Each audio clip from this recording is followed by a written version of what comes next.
Hey guys, um, I turned my ring light on, so it's making this weird reflection in my glasses. So try to ignore that. Here we are, reading our favorite book. We're on page 16 of The Game of Life and How to Play It. This is page 16. Here you go. And at the bottom of page 15 it says, if one asks for success and prepares for failure, he will get the situation he has prepared for. For example, a man came to me asking me to speak the word that a certain debt would be wiped out. I found he spent his time planning what he would say to the man when he realized he did not pay his bill, thereby neutralizing my words. He should have seen himself paying the debt instead. We have a wonderful illustration of this in the Bible relating to the 3 kings who were in the desert without water for their men and horses. They consulted the prophet Elisha, who gave them this astonishing message. Quote, "Thus saith the Lord, ye shall not see wind, neither shall ye see rain, yet make this valley full of ditches." That means man must prepare for the thing he has asked for, even when there isn't the slightest sign of it in sight. That part is in italics, which means it's important. Again, man must prepare for the thing he has asked for when there isn't the slightest sign of it in sight. For example, a woman found it necessary to look for an apartment during the year when there was a great shortage of apartments in New York. It was considered almost an impossibility. Her friends were sorry for her and said, "Isn't it too bad? You'll have to store your furniture and live in a hotel." She replied, "You needn't feel sorry for me. I'm a Superman. I'll get an apartment." She spoke the words, "Infinite Spirit, open the way for the right apartment." She knew there was a supply for every demand, that she was unconditioned, working on the spiritual plane, that one with God is a majority. Essentially, that means, again, just your thoughts become your reality. Your words are powerful. Your words are powerful. She had contemplated buying new blankets when the tempter, the adverse thought or reasoning mind, suggested, "Don't buy blankets. Perhaps after all you won't get an apartment and you'll have no use for them." She promptly replied to herself, "I'll dig my ditches by buying the blankets," referring back to the tale of the wise men when the prophet Elisha said rain would make the valley full of ditches, meaning, that there'd be so much rain that little rivers would start to run through where it was just desert. She said, "I'll dig my ditches by buying the blankets." She prepared for the apartment, acted as though she already had it. She found one in a miraculous way. It was given to her, although there were over 200 other applicants. The blankets showed active faith. Now we're at page 17. Here's page 17 here. The blankets showed active faith. It is needless to say that the ditches dug by the 3 kings in the desert, I guess I misinterpreted that. Anyway, my earbuds just turned off. Are they recording the sound?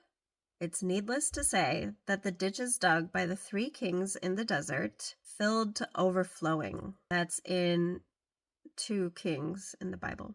Getting into the spiritual swing of things is no easy matter for the average person. The adverse thoughts of doubt and fear surge from the subconscious. They are the army of the aliens, which must be put to flight. This explains why it is so often darkest before the dawn. Getting into the spiritual swing of things is no easy matter, which means changing your thoughts, definitely simple but not easy. It's a simple concept. Our thoughts are so automatic. We're so programmed. The things we grew up believing are not all true. The adverse thoughts of doubt and fear surge from the subconscious. A big demonstration, meaning like a miracle, really. A big miracle is usually preceded by tormenting thoughts. Having made a statement of high spiritual truth, one challenges the old beliefs in the subconscious. Error is exposed to be put out. You'll notice yourself having thoughts that no longer serve you, no longer align with what you're trying to build in your life. So all you'll do is you won't punish yourself. You'll just recognize it. Just be like, I'm having one of those thoughts that I'm actively trying to stop having. You just thank the thought. Thank you for trying to protect me. I don't need your help anymore. Bless it and let it go. This is the time when one must make his affirmations of truth repeatedly and rejoice and give thanks that he's already received. Even if you haven't already received, you'll want to make your affirmations repeatedly, rejoice, be joyful, and give thanks that you've already received it. Quote, before ye call, I shall answer, unquote. This means that every good and perfect gift is already man's, awaiting his recognition. Man can only receive what he sees himself receiving. This is one of the important tools. Even if it's staring you in the face, you're not going to notice that you already have that unless you're able to acknowledge it. Man can only receive what he sees himself receiving. The children of Israel were told that they could have all the land that they could see. This is true of every man. He has only the land within his own mental vision.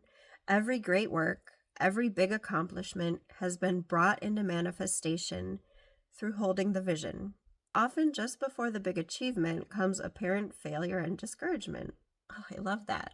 That's such a good reminder, because if things feel like they're not going well, it's because your life is reorganizing. Just be patient. Every great work, every big accomplishment has been brought into manifestation through holding to the vision. Love that. Often, just before the big achievement comes apparent failure and discouragement. The children of Israel, when they reached the promised land, were afraid to go in, for they said it was filled with giants who made them feel like grasshoppers. There we saw the giants. We were in our own sight as grasshoppers. This is almost every man's experience. However, the one who knows spiritual law is yet undisturbed by appearances and rejoices while he is yet in captivity. It just means, believe you're free. Believe you have reached the goal. He holds to his vision and gives thanks that the end is accomplished and he has received. Jesus gave a wonderful example of this. He said to his disciples, say not ye, there are yet 4 months, and cometh the harvest. Behold, I say unto you, lift up your eyes and look unto the fields, for they are ripe already to harvest. His clear vision pierced the world of matter. He saw clearly the fourth dimensional world, things as they really are, perfect and complete in divine mind. Man must ever hold the vision of his journey's end and demand the manifestation of that which he has already received. It may be his perfect health, love, supply, self-expression, home, or friends. They are all finished and perfect ideas registered in divine mind. Divine mind. That's man's own superconscious mind. This is so good. We're on page 18 now, but I think I'm going to start at the top of page 18 tomorrow and finish up this chapter. This part is so good. Okay, so what are we saying? Basically, you really can boil it down to this whole book, the game of life and how to play it. The idea is your words are powerful, your thoughts are powerful. You have to trust. You have to trust in God's will and in God's timing. You also have to trust that you are right, that your desires, your intuition, your gut instinct, those things are meant for you. The good things that feel like they're too good to be true. Those are the things. Even when I'm saying it, is that right? But it is. I've seen this miracle happen so many times in my life. I've seen it happen for others too. It's hard to wrap our mind around because we're conditioned to believe, to push, that life is struggle. Don't get me wrong, effort is required. Also required is faith that the universe has got your back. You have to trust that God doesn't want to see you suffer. Trust that the right things are coming for you, but you have to know that that's what's coming, because it also comes down to what you're willing to accept. The good vibes, like, you've got to stay on the spiritual plane, like she says. You've got to stay in alignment on the right vibrational plane to receive the abundance that's already waiting for you, that's already yours. It's so exciting.